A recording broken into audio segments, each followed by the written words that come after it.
Сайн байцгаана уу хүүхдүүдээ. Өнөөдрийнхээ хичээлийг эхлэх гэж байна. Зурагтныхаа өмнө суугаарай, дэвтэр ном аваад багшийнхаа заасан хичээлийг анхааралтай сонсож тэмдэглэж яваарай. За манай өнөөдрийн хичээлийнхаа сэдвтэй танилцъя. Эхийн эхлэл, гол, төгсгөл хэсгийг зааглах гэсэн хичээл байгаа. Ямар нэгэн их өгдөх нь энэний дагуу бүгдээрээ уншаад эхийн эхлэл хэсэг, гол хэсэг, төгсгөл хэсгийг олж чаддаг болох нэ. За дараагийн хаалханд оръё. За хичээлийн зорилго маань танил бус эсвэл содон өвөрмөц санагдсан анхаарал татсан үгийг олж тэмдэглэн утгыг нь тайлбарлах. За хичээлийн зорилт маань эхийн утгыг ойлгож унших, уншсан эхдэх танил биш үгийг олж үгийн утгыг мэдэх, эхийн эхлэл, гол, төгсгөл хэсгийг зааглаж сурах юм байна өнөөдөр хүүхдүүдээ. За эхийн утгыг ойлгож уншина. Эхний алхам явагдаж байна хүүхдүүдээ. За дэлгэц рүү анхаарал таараарай. Их өгдсөн байна. За багш нь уншиж өгье. Та нар багшигаа дагаж уншаарай дотроо. Эрт цагт ядуу охин аргал түүж явав. Гинэт нэгэн шуу сандран нисэж ирээд охины хормойн доор нуугдахыг уйжээ. Инхэн мөчөд догшин харцаг шумбан ирж охины эргэн дайрнаар нисэж шууг хайгаад олсонгүй буцав. Гэтэл нэгэн эмгэн ирж охины минь амийг аварсан танд баярлалаа. Юу дуртайгаа надаас хүс гэв. Охин айж сандраад юу ч хэлж чадсангүй. Гэтэл эмгэн за би чамд охиныхоо дуу хоолойг бэлэглэе гэж хэлчихээд гинэт алга болжээ. Энэ үеэс охин гайхамшигтай сайхан хоолойтой болж төмөн олонд хүндлэгдэжээ. Хөхөө шувууны сайхан дуу хоолой хүнд ийхүү заяажээ. За хүүхдүүдээ одоо өөрсдөө харааны уншилтаар чимээгүй нэг уншаатахаарай.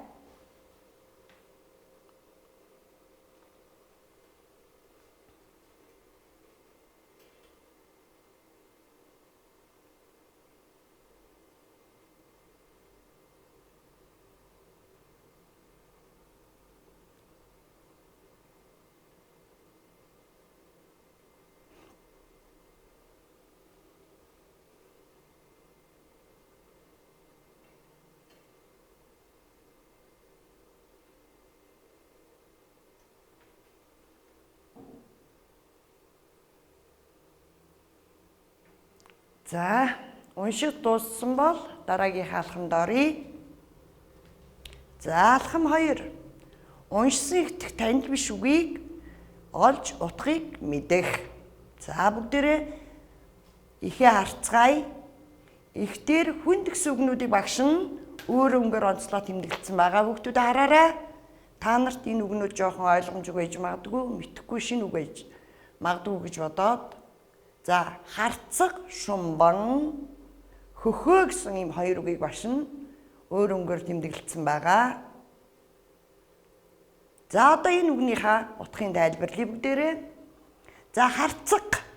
Харцаг гэдэг маань ийм махчин шуу юм бэ. Одоо бүгдээрээ харцагын дууг сонсцгоё.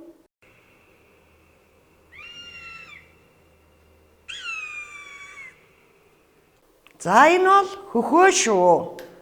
Хөхөө шүү маань уянгалаг гой хоолойтой шүү. Одоо бүгдээрээ хөхөө шүүнийхаа дууг сонсцгоё.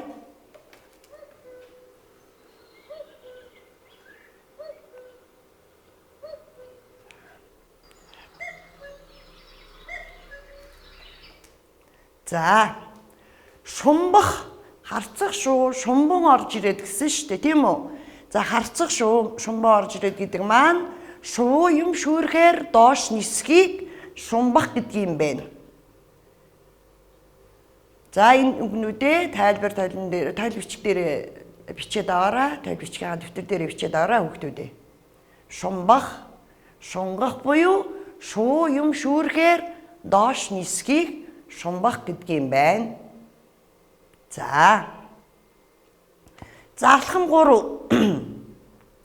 Эхийн эхлэл, гол, төгсгөл хэсгийг зааглах гэсэн хичээлийн гол сэдв байгаа. За эхээ нэг сайхан уншаад эхийн эхлэл хэсэг нь аль вэ? Гол хэсэг нь аль вэ? Төгсгөл хэсэг нь аль вэ гэдгийг та нар өөрсдөө нэг тэмдэглээдэгтэй. Эхийн эхлэл хэсэг нь хаанаасаа хаа хүртэл эхэлж байна? Эхийн гол хэсэг нь аль хэсгээс аль хүртэл байна? Дараа нь эхийн төгсгөл хэсэг нь хаанаас хаа хүртэл төгсөж байна гэдгийг өөрсдөө нэг тэмдэглээрэй. Та нар энийг бол казак хэлнийхээ хичээлээр үзсэн, 4-р ангид ч гэсэн мөн үзсэн байгаа. Эхийн эхлэл хэсэг гэдэг маань казакаар бол матнэн бас. Эхийн гол хэсэг гэдэг маань матнэн нэгзгүү бүлэм. Эхийн төгсөл гэдэг маань төгсөл хэсэг гэдэг маань матнэн сонгоо бүлэмөө дэвшүүлээд. Та нар энийг мэдэх байхаа.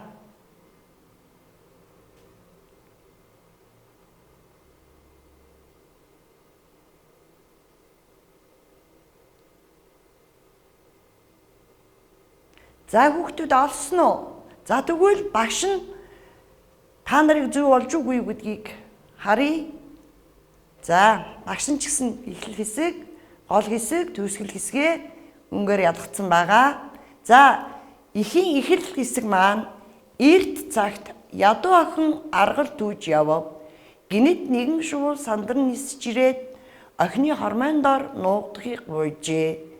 Инхэн мөчөд догшин харцах шумбан ирж охины эргэн тойрноо нисэж шууг хайгаад олгүй буцав. За энэ бол эхийн эхлэл хэсэг байсан байна. За дараа нь эхийн гол хэсэг.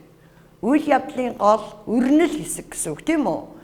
Энэ бол гэтэл нэгэн эмгэн ирж охины минь авийг аварсан танд баярлалаа. Юу дуртайгаа надаас хүс гэв. Охин айж сандраад юу ч хэлж чадсангүй.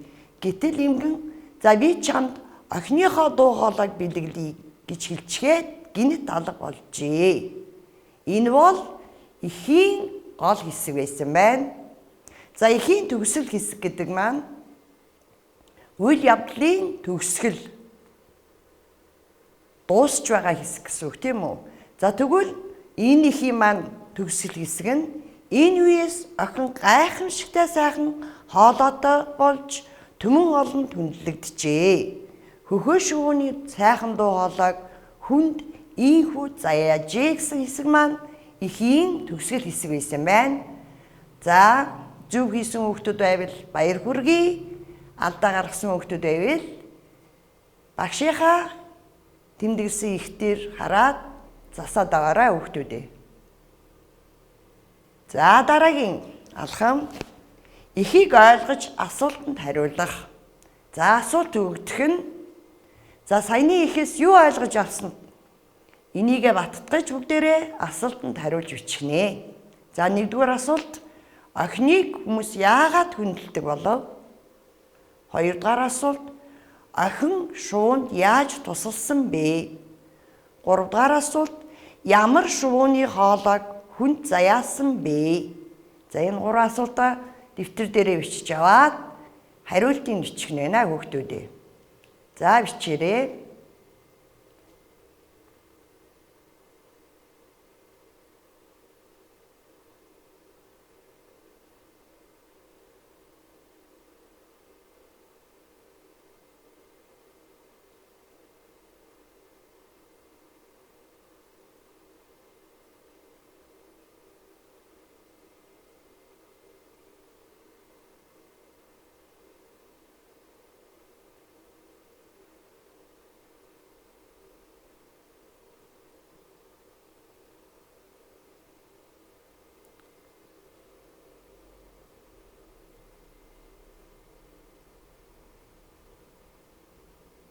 За асуултанд хариулж бичсэн бол одоо зөв хариултаа харцгаая. Охин маш сайхан дуулдаг болсон учраас хүмүүс түүнийг их хүндэлдэг болсон. 1-р асуултын хариулт. 2. Охин шууг харцганаас нууж амийг нь аварсан. 2-р асуултны хариулт. Хөхөө шууны дуу хоолойг хүнд заяажээ. 3 дахь асуултны хариулт. За ингээд асуултаа хариулттайгаа тулгаад за алдаа гаргасан бол эндээс хараад засаад бичээд байгаарай хүүхдүүдээ.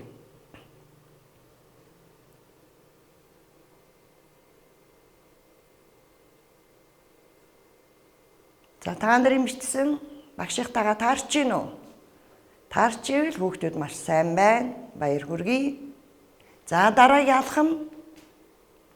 Өнөөдрийн хичээлтэй холбоотой сорилын даалгавар байгаа.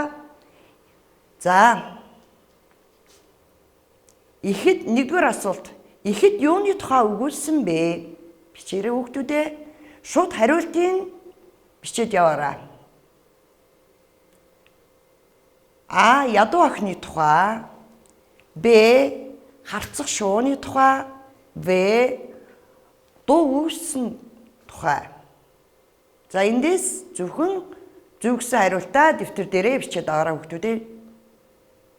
За 2. Ядуу гэсэн үгийн эсрэг утгыг олоорой. А. Тарчигхан. Б. Муу. В. Баян.